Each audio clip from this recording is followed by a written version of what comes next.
Satu hal adalah keserakahan. Keserakahan inilah yang menimbulkan korupsi. Korupsi di Indonesia kalau di total itu bisa ribuan triliun rupiah. Kenapa saya berkata begitu? Karena yang paling sederhana peristiwa dugaan korupsi yang dikemukakan oleh Jaksa Agung pada bulan Februari yang lalu itu mencapai 300 lebih triliun.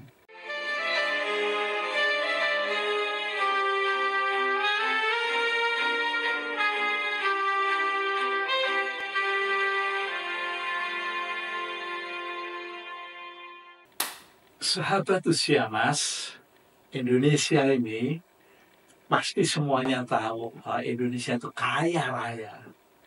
Benar-benar kaya raya. Apa sih yang tidak ada? Tanaman lengkap. Ya, tanaman dari luar negeri kalau ditanam di Indonesia pasti tumbuh dan menghasilkan buah. Tambang-tambang juga banyak sekali. Pasir pun ada, jual juga. Ya. Dan anehnya kekayaan kita ini ternyata ada jurang yang sangat jauh. Ya, sangat-sangat ekstrim perbedaannya. Yang satu kaya raya, rumahnya gedung, lebih dari 10 mobil parkir di tempat garasinya bisa. Sementara ada rakyat yang rumahnya hanya dibangun dengan nilai kurang lebih 10 juta rupiah saja. Yang bahan-bahannya sangat sederhana. Tapi tidak punya tanah, itu di tanah entah berantaklah. Itu terjadi karena apa? Sebenarnya satu hal adalah keserakahan. Keserakahan inilah yang menimbulkan korupsi. Korupsi di Indonesia kalau di total itu bisa ribuan triliun rupiah. Kenapa saya berkata begitu? Karena yang paling sederhana peristiwa dugaan korupsi yang dikemukakan oleh Jaksa Agung pada bulan Februari yang lalu itu mencapai 300 lebih triliun, ya, satu tahunnya. Nah, kalau itu terjadi 5 tahun misalnya, kan sudah hampir 1.000. Belum lagi ditambah dengan tentang timah yang kemarin sampai 72 T itu. Kan sudah 1.000. Ditambah-tambah lagi dengan yang zaman-zaman dulu, zamannya PLBI itu. Wah, luar biasa. Nah, sekarang bisa tidak korupsi ini berkurang? Ya, jangan sampai ya pihak entah KPK, entah kejaksaan, entah kepolisian hanya ngejar-ngejar yang kecil-kecil aja lah. Ya. Tapi justru yang bunyinya triliunan ini loh, bisa enggak uangnya diambil untuk negara yang bisa dipakai untuk kemajuan bangsa dan negara, bisa untuk membuat kemakmuran rakyat Indonesia. Dan yang paling aneh, Pertamina ini. Nah, Pertamina sejak dulu sering berkata rugi. Nah, ini saya tidak ngerti persis. Rugi. PLN juga gitu, rugi. Nah, padahal baik PLN, baik Pertamina itu sebetulnya kan boleh dikatakan usaha yang dimonopoli. Nah, siapa yang memonopoli? Sebetulnya kan negara juga. Karena Pertamina itu merupakan ya BUMN-nya negara. Jadi memang siapapun yang mewakili negara ini seringkali terjerumus, terlibat dalam hal berkorupsi.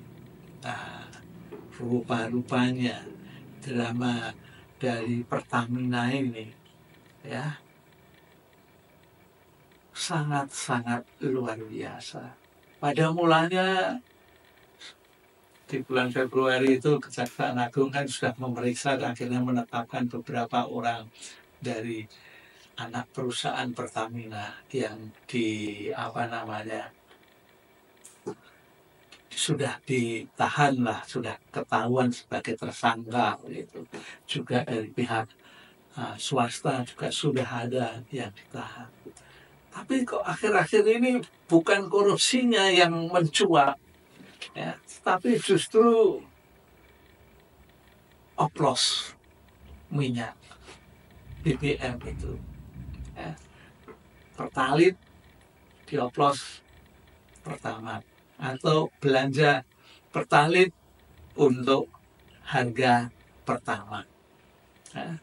Tapi ya semua oplosan memang bisa saja terjadi, ya, karena memang kan Indonesia beli minyak mentah sebetulnya. Nah, dari minyak mentah itu kan mesti diproses. Nah, dalam proses itu kan terjadi oplosan, terjadi pencampuran, terjadi mix, ya. Yang sekarang juga keren blending, ya, mau blending, mau oplosan, mau mix, sama aja lah, semuanya mencampur. Ya, memang kalau saya mendengarkan dari ahli energi, ya, dari ITB itu memang semua bisa dioplos, ya. Dari minyak mentah dioplos untuk menjadi pertalit, bisa juga untuk ini. Jadi kasus ini akhirnya menjadikan rakyat bingung. Sebetulnya ini benar oplosan atau sekedar korupsi melalui oplosan atau bagaimana, ya. Tapi ketika saya pergi ke SPBU, ya, ternyata masih banyak sepeda motor yang membeli Pertamax. Atau mungkin karena rakyat juga belum tahu tentang kabar ini. Kalau itu betul-betul terjadi, Pertalit dioplos menjadi Pertamax, atau harga Pertalit dijual Pertamax yang sudah di blending tadi, ya, dengan komposisi yang akhirnya tidak baik, ya, hanya pembedaan warna saja yang menjadikan berbeda antara Pertalit dan Pertamax maupun Pertamax turbo itu. Nah, ini kan nggak bagus. Kalau benar-benar Pertamax kan kendaraan betul-betul bagus, lancar perjalanan. Ingatkan beberapa saat yang lalu pengisian mobil isi Pertamax itu mengalami kerusakan di berbagai daerah.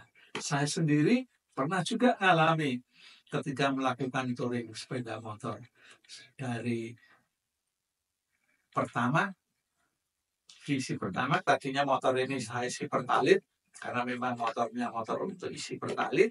Ketika saya isi Pertamax dengan alasan Pertalitnya kosong, tapi kendaraan saya menjadi brebet, ya, sendat-sendat jalannya.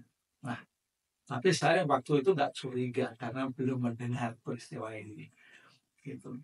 Nah, kalau itu betul-betul terjadi, kan yang dirugikan bukan hanya negara, yang dirugikan juga masyarakat, yang dirugikan juga rakyat, yaitu para pengguna minyak BBM dari Pertamina itu. Lalu, adakah kompensasi mobil yang kemarin pada mengalami kerusakan? Enggak ada, kan? Biasa-biasa aja.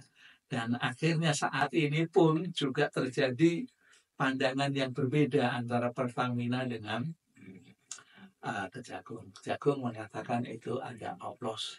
Tapi di satu sisi semua sudah sesuai dengan aturan yang Pertalit yang Pertamax yang pertama.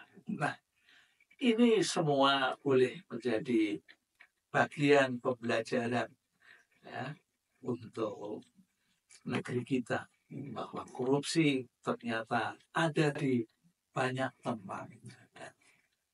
Kantor-kantor institusi pemerintah itulah yang paling banyak melakukan tindakan kejahatan dalam bentuk korupsi.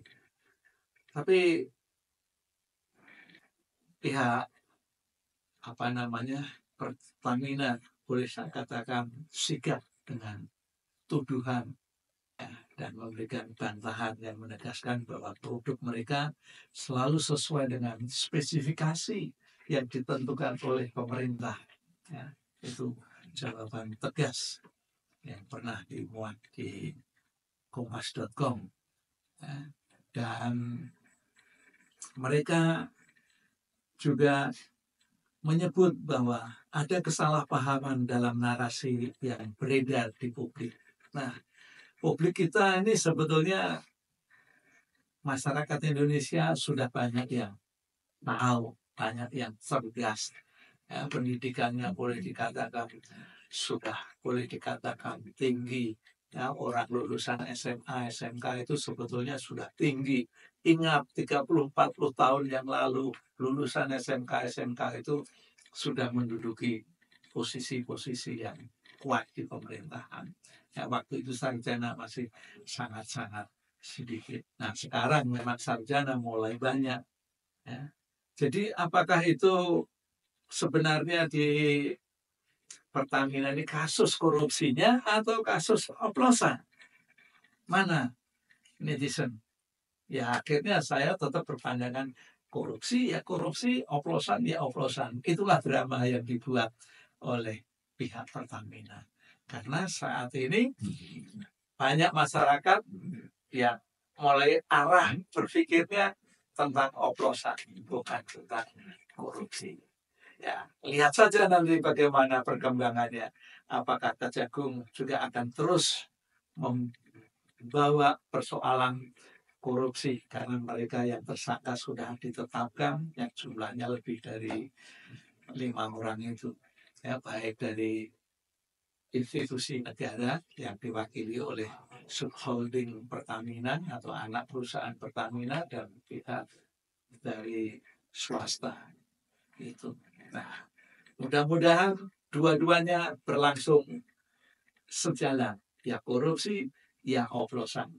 Ya, masyarakat tahu kalau pertama oplosan itu beberapa kasus yang lalu kan membuat kendaraan mengalami kerusakan. Oke, sampai di sini kita berbincang tentang Pertamina dalam drama yang sungguh luar biasa.